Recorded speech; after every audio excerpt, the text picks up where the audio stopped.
I'll be honest, I wasn't always a pumpkin spice girl. The pumpkin spice phenomenon, though, really hit me this year, and I have been obsessed with pumpkin spice everything. I wanted to do a segment on a pain-relieving superfood for a long time, and so what better than pumpkin spice soup? If you're into natural health and you want a little dose of love, laughter, and inspiration every week on your YouTube channel, be sure to hit that subscribe button and the notification bell so that you're notified each week when we release our fresh new content into the world. Speaking of announcements, our channel is moving from a Monday release date to Friday morning release date to make my life flow a little bit easier and make sure that I'm able to notify you guys when we're putting out our new videos. Hi, I'm Dr. Brandy Lipscomb, naturopathic doctor at Essential Wellness here in Arlington, Washington, as well as the founder of a pain relief revolution. So I coach clients all over the United States in how to relieve their chronic pain. Typically, it's any type of arthritis, chronic tendonitis, plantar fasciitis, knee pain, neck pain, back pain. And we teach them how to use science and technology, something called dynamic neuromodulation, how to use this medical device all over their bodies. It's kind of complicated, so if you'd really like to learn more about it, go into the description and click on the link for the Pain Eraser and Rapid Recovery Program. We built an entire webinar that walks you through the science and then what is included in the program and how do you qualify for it. You know, I love it when I can combine pain relief with pumpkin spice. I mean, for some of us, does it get any better than that? Here's the ingredient list, which you will also find in the description below. And I've included links to several of the ingredients so that you can find them through my Amazon storefront as well. Now, I could have cheated and used canned pumpkin. And if you're in a hurry, you can get organic canned pumpkin and make this soup in a similar way, but it's not gonna have that same fresh flavor. It's not gonna have that same quality to it, that je ne sais quoi. So we have a butternut squash and a pumpkin, and we're gonna get to it. First thing we do, the oven's already preheated to 350 degrees. We're gonna slice these babies open, scoop out the seeds, rub them down with a little bit of coconut oil, because this is gonna have a slightly sweet and spicy taste to it, and let them roast for 45 minutes at 350 degrees. So the key to successfully cutting up any type of a gourd, a pumpkin or a squash, is to start with a really good knife. You want a knife that has 3 rivets, that has the steel shank all the way through the end of the knife. And the most important thing about the knife is that it's sharpened. So you can get a nice knife sharpening kit, or one of my favorite tricks is the bottom of a coffee cup. And this is one of my favorite cups, just got it at Mount Rushmore. And so you put the cup down and you simply flip the knife over one side to the other and just give it a good couple of swipes on each side. And you'll see the actual metal shavings coming off on the edge of the coffee cup. Cool, huh?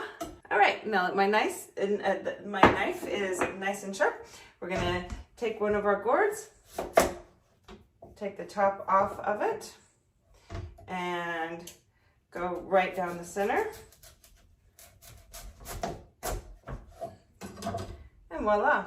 We don't have a lot of seeds in here, and we're gonna grab our trusty spoon and we're gonna scoop our seeds out into a bowl, and we'll keep going. And for our pumpkin, we wanna cut the top off of it because we just might be able to serve some of our soup inside the pumpkin.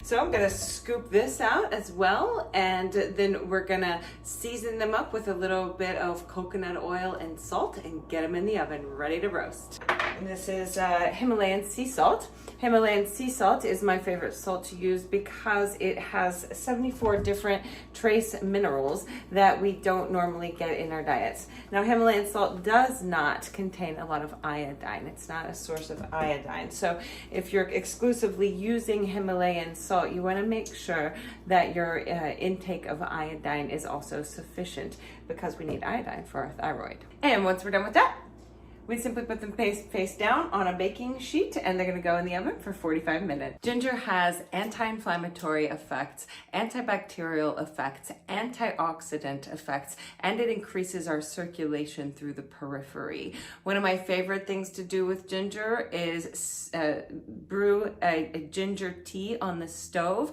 and then pour that tea that you've boiled the root, and you wanna boil a ginger root for about 10 minutes, like at a simmer, in order to release all of the non-volatile compounds, the gingerols, the shogals, all of the compounds that give it the antioxidant effect.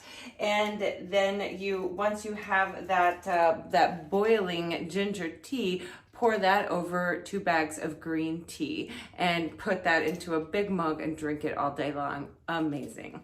So for today, we're using about 1 inch of ginger, and I find the easiest thing to do is just use the peeler. If there's a little bit of the bark left in there, that's okay. It's not gonna be a problem. It'll blend right up in the soup. And then our other superstar for the day is turmeric root. So excited to find turmeric root in the grocery store today. And so same thing with the fresh turmeric. We're gonna grate it. Look at that orange color. Talk about an anti-inflammatory powerhouse. Oh my goodness, you guys, this is about to get good. And so, you can, the powdered turmeric that you find in a spice rack is not going to have nearly the power, the punch, as using the fresh turmeric root. And turmeric itself is not super bioavailable. It's not that easy to absorb turmeric into our bodies and get the medicine from it. So I've talked before about my favorite turmeric supplement in pill form called curcumin. It's a micronized form of curcumin, of turmeric, that is much more bioavailable to the body. But if we combine turmeric with black pepper, we are increasing its absorptive properties. So you bet there's going to be some black pepper in our soup today.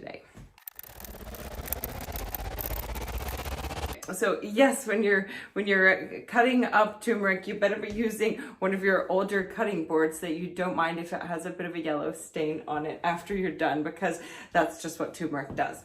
So we've got about an inch of fresh ginger, about a 2-inch root of our fresh turmeric, and then we're going to take a couple of cloves of garlic as well, another wonderful antibacterial powerhouse.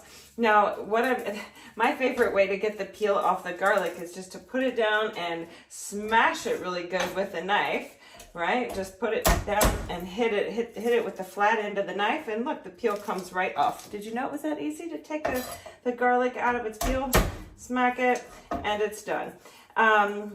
Instead of fighting with it forever. And for this, I really like fresh garlic instead of minced garlic that's been cut open, because anything that's been already ground up or already chopped out for you, it's been exposed to more oxygen. It's being oxidized, and we're losing our antioxidant effect, our free radical scavenging effect. So, friends don't let friends buy pre-ground up flaxseed. Buy the whole seeds, keep them in the freezer, grind them yourself. Buy the root, chop it up yourself. That's just one of my pet peeves, and it's for a reason. It's not just because I'm anal. So with garlic, I tend to take the flat end of the knife and really kind of hammer down on it and smash the garlic down a bit before I chop it up. And the reason why is that's how we release our anti-inflammatory, that's how we release the pungent flavor as well as the oils from the garlic. So you simply take it and really smash it down a little bit and then chop it up. Voila! We now have our spices ready to go. Next up, let's chop up some onion. One of the main components of onion that makes me so happy about onion is quercetin. And you may have heard of quercetin before. It's been popular in the news these days because quercetin, the big words, is a zinc ionophore, meaning the quercetin drives zinc into our cells. Now, I wish that I had a fancy trick for onions as easy as I do for garlic, as far as how we get that, that first layer of the onion off the onion. But we'll simply take the first layer, peel it off, and we want our onion chopped up fairly fine. And if you have ever never heard this before, you can keep your mouth open and breathe through your mouth like this while you're chopping up an onion, and you won't tear up because the volatile oils will go into your mouth instead of into your eyes. And we don't have to chop this up too fine because it's all going to go into the Vitamix blender at the end of the soup. All right, we have about 2 tablespoons of coconut oil in a pan over medium heat, and we're simply going to get our onions going first. And once our onions are nice and translucent, that's when we're going to add all of our roots and our spices in there and get those stirred up for a few minutes as well. All right, now that our onion's been cooking for about 5 to 7 minutes, we're simply going to scrape all of our ginger, our turmeric, and our garlic in there. Give it a little stir. And let that go another couple of minutes, maybe 2 to 3 more minutes. And to give our pumpkin spice soup a little more of a curry kick, which is my preference, we're going to use about a teaspoon of curry powder.